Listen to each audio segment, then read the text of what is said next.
Afternoon, and thank you for joining us. Today, we're issuing our preliminary report of the mid-air collision involving a U.S. Army Sikorsky UH-60 Lima, or Black Hawk, and PSA Airlines doing business as American Airlines Flight 5342 over the Potomac River in Washington, D.C. on January 29th. As a reminder, our preliminary reports are just that. They are preliminary. We still have a lot of work to do in this investigation, so the report contains only the facts that we're able to validate and release at this time. If we still have questions on something, or there's an area that we need to do more investigative work on, we're going to do that work, and that takes time.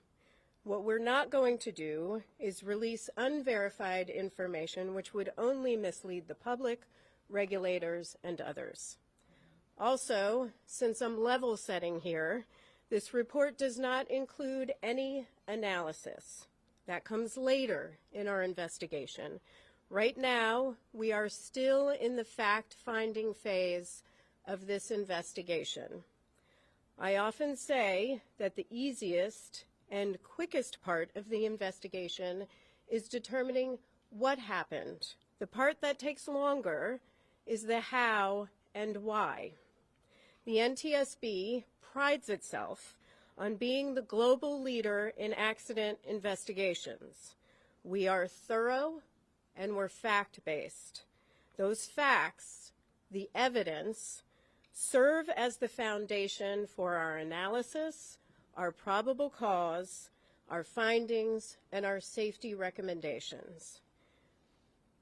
Generally, the preliminary report we're releasing today discusses crew experience in terms of flight hours, the history of the flights, much of which was released in my last press conference, information on the recorders. We still have a lot of work to do in this area as the Black Hawk's combined cockpit voice and flight data recorder does not record date information, time information, or helicopter position information.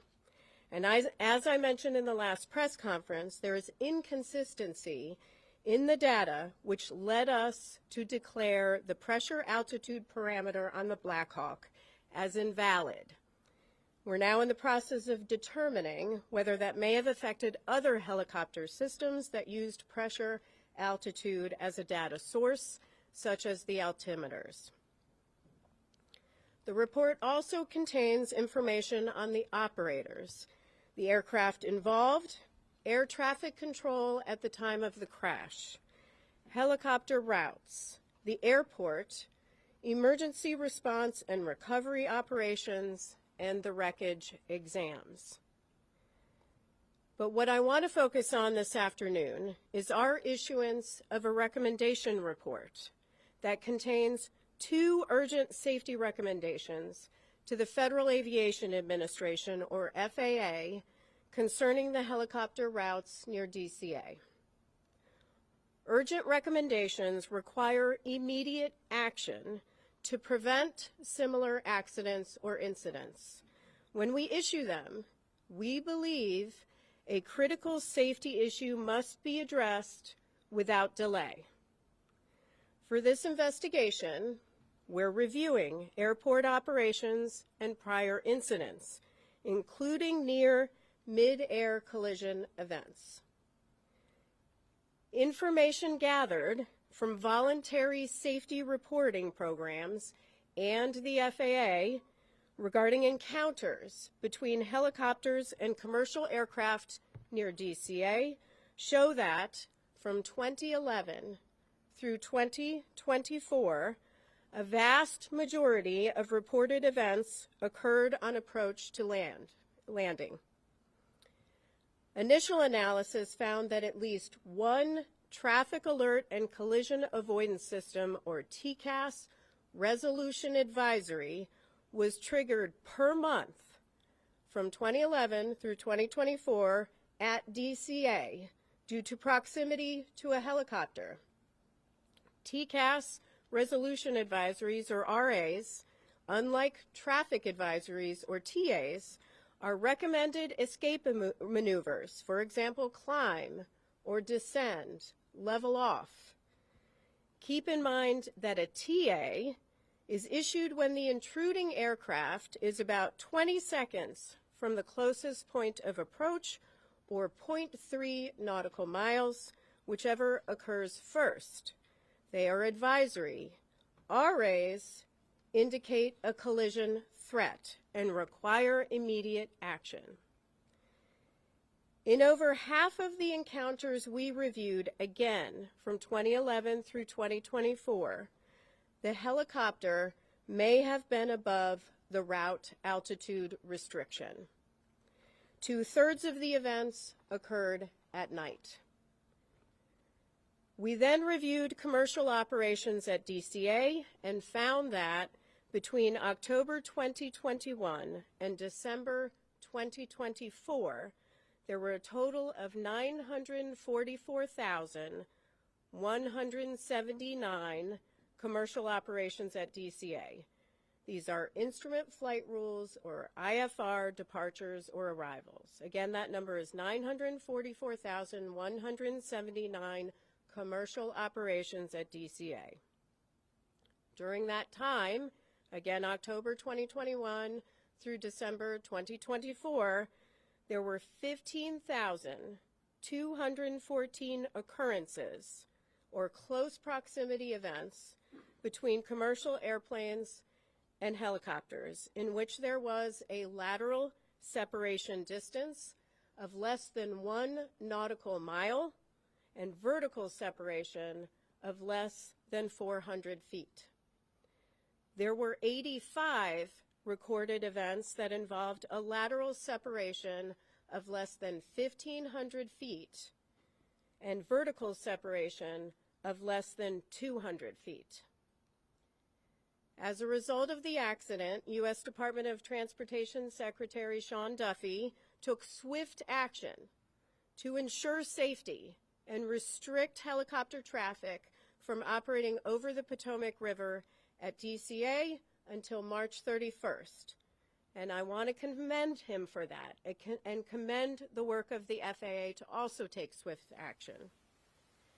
As that deadline nears, we remain concerned about the significant potential for a future mid-air collision at DCA, which is why we are recommending a permanent solution today.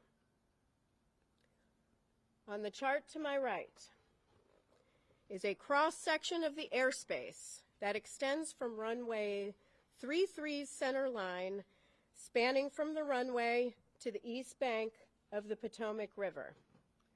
The figure shows the separation distance that would exist according to FAA charts, with a helicopter on Route 4 and an airplane descending on the glide slope to runway 33.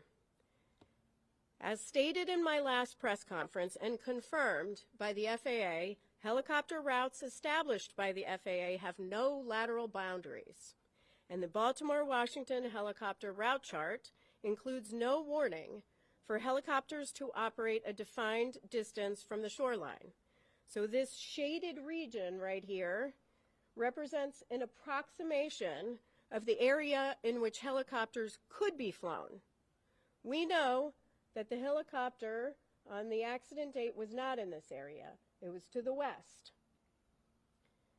But at the maximum altitude here of just 200 feet, a helicopter operating over the eastern shoreline of the Potomac River would have just 75 feet of vertical separation from an airplane approaching runway 33.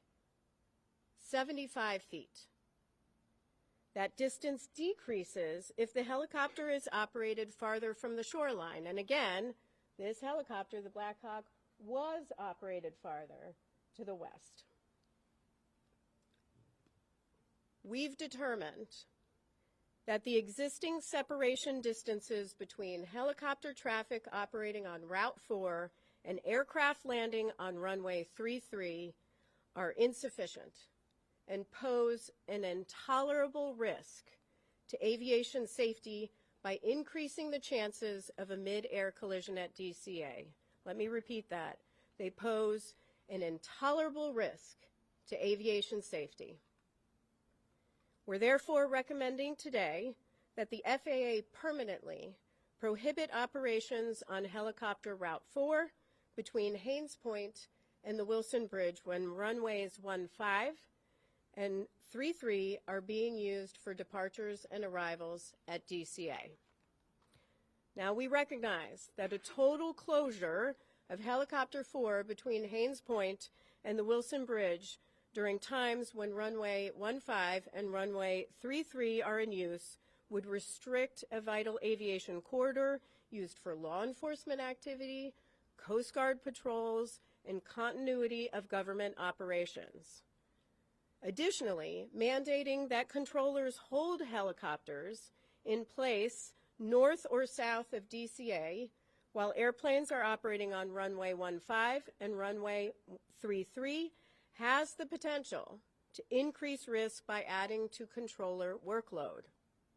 So we are also recommending that the FAA designate an alternative helicopter route that can be used to facilitate travel between Haynes Point and the Wilson Bridge when that segment of Route 4 is closed. From here, our team has a lot of work to do. We'll conduct a number of simulations, including in the Black Hawk simulator, CRJ simulator, ATC tower simulator, all using the accident inputs and conditions. We'll conduct a comprehensive visibility study for the CRJ flight, the Black Hawk flight, and tower visibility, all under night conditions. We will conduct additional interviews in helicopter operations and in air traffic control, and the team will continue to examine the radio altimeters, the barometric altimeters, and additional electronics.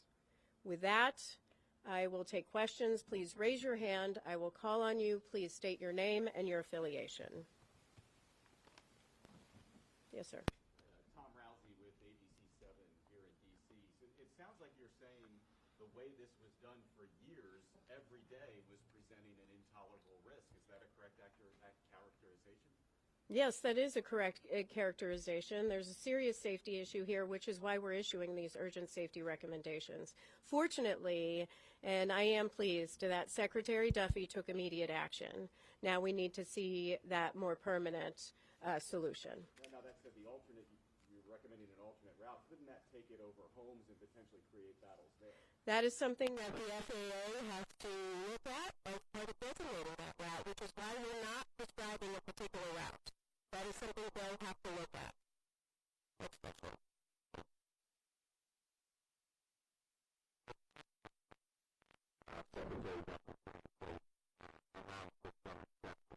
Are you saying today that those exceptions should be removed and no helicopters should be able to fly on that particular route? And for those who may not hear the question is about the current exceptions, say for presidential helicopter operations, some life-saving helicopter operations. We are not stating that. We are leaving that to the FAA. They'll have to determine what is necessary. What we are saying is that there is a safety risk here and they need to take immediate action. And to follow up on you said over half of the helicopters in these close, near collisions, I guess you could call them, were above the 200-foot threshold. Do you have any explanation for why that might have been the case? Was it issues with altitude instruments? Were they just ignoring the restrictions?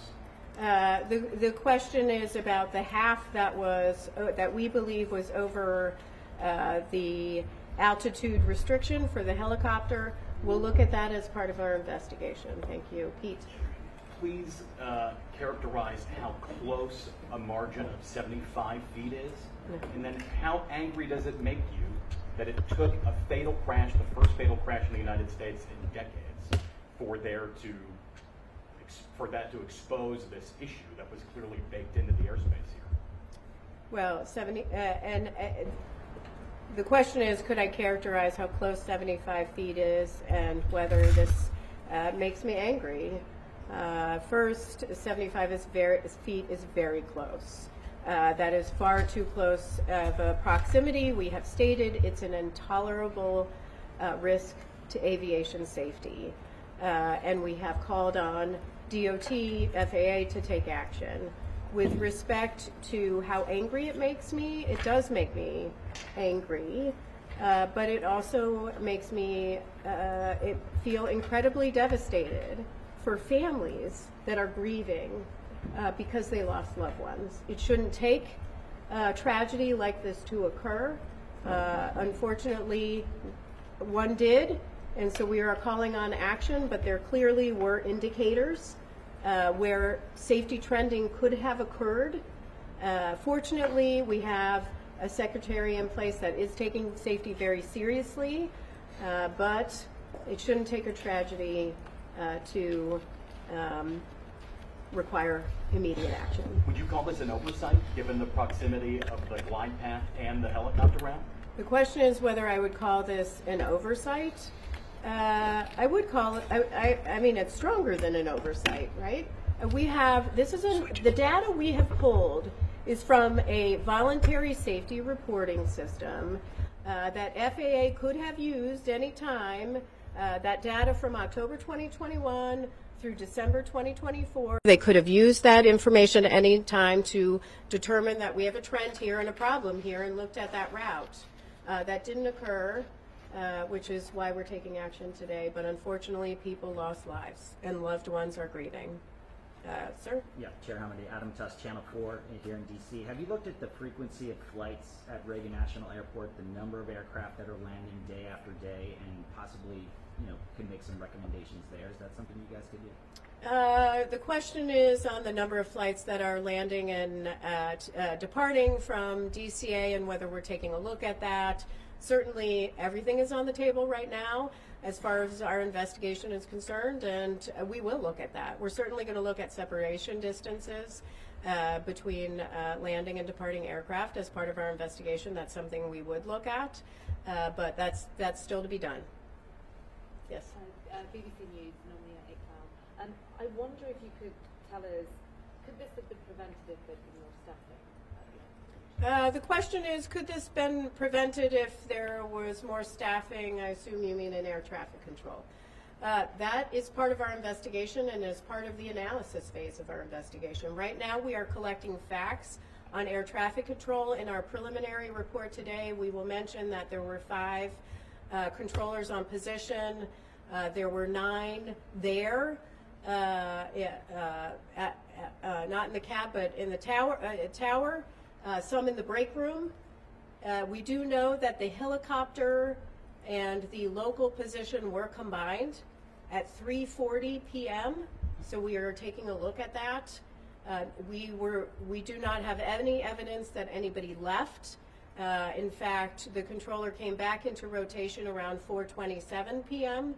We also know that the flight data position and the clearance delivery positions were also combined for the entire day, which is not abnormal. If I can just follow up, I mean, you're making these recommendations, but you've got the White House and DOJ potentially making cuts, particularly to air traffic controllers. So I wonder how worried, concerned you might be about that. The question is about, again, air traffic control staffing and any sort of cuts. I don't want to speak for the Secretary. I believe they have a hiring exemption for air traffic controllers. I see his posts on X daily calling for people to apply for air traffic controller positions. So they are actively hiring. And so, that is something he is doing right now. Yeah. Hi, Will Guys, Black Beer, I'm curious, as a part of your investigation, if you'll be looking into other airspace in the United States where helicopter routes might conflict with, regular traffic into airports or other activities. I think that's why the aviation service DCA is the only airspace in the country where there might be a conflict there. Yeah, the question is whether we're looking at other airspace where there can be encounters between airplanes and helicopters. That may be part of our investigation. Certainly we've collected the information. I am pleased that FAA has announced that they've already begun looking at other airports across the nation. I would encourage them to continue to do that work. Yes, David. Chair Hamidi, two questions for you. One, did the board consider making recommendations to the military to have ADSB out on all helicopter flights in the area? Because we know that was not operating at the time. And secondly, is it a fair read of these recommendations that it will allow some helicopter traffic that has been previously prohibited, right? So helicopters that are currently not allowed in that area, if flights are only using runway 1, will be able to operate. The last question is about runway 1. Yes, our recommendations are focused on runway 15 and runway 33 and prohibiting that helicopter traffic when those are in operation. We did not address runway 1. That can continue. And your other question on ADSB. We still have a lot of work to do on ADSB. We know that the CRJ had ADSB out. It did not have ADSB in. We do have a lot of work to do with the Black Hawk, not just with this Black Hawk, but we are actually looking fleet-wide at the Black Hawk at ADSB. Number one, we have not been able to rule out that in this helicopter we're looking at whether it was installed correctly, whether it was programmed correctly, whether there was some sort of malfunction, or whether it was turned off. But we're not just leaving that to this helicopter. We're looking at it more broadly to really understand how the Army deals with ADSB. Yes? Leah Brett, Gray Television. In that 13-year span, we said there was at least one air traffic collision avoidance triggered each month. Can you give some context as to what that national average is like for other large airports or other airports near military operations? The question is on the TCAS alerts that we found at least one every month from 2011 through 2024, and could we characterize that more nationally at other airports? Right now we're focused on DCA.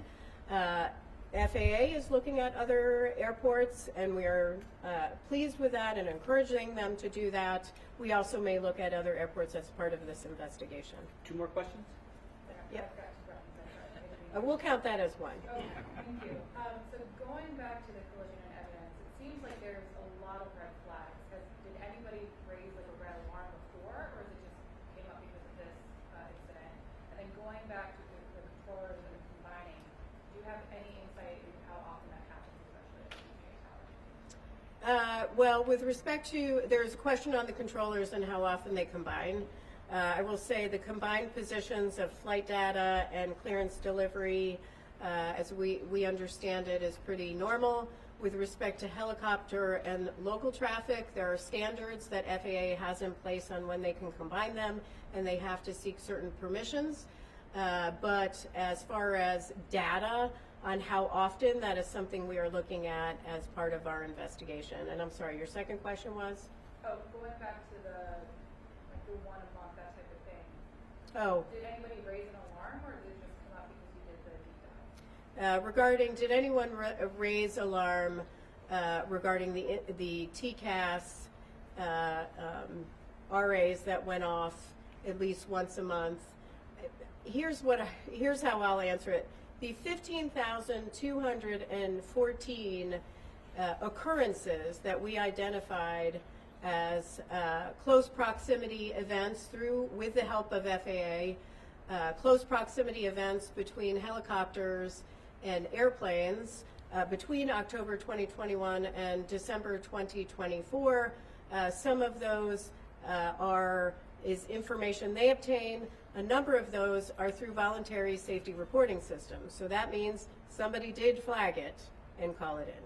Is that the NAS or the FAS, or what's the reporting system for that? Well, ASAP reporting system? Yeah, it's the ASAP reporting system. Next question. Yep. Max Marcella from DC News Now. You mentioned that there was a risk if these permanent changes were not put in place. What would your message be to the many people flying in or out of DCA today and in the near future? Well, today, though, with the exception, the question is, what is my message for people flying in and out of DCA? I assume you mean about safety? Yes. I just flew with my daughter out of DCA on a CRJ with PSA Airlines. Aviation is incredibly safe. DCA is where I always fly out of. I say often that your biggest risk is in your personal vehicle when you're going to and from the airport. Aviation is safe. However, there are safety issues and areas where we need to improve to make sure that we are at zero. And so that is the role of the NTSB in investigating. This is why we issue urgent safety recommendations. Thank you very much. Thank you very much.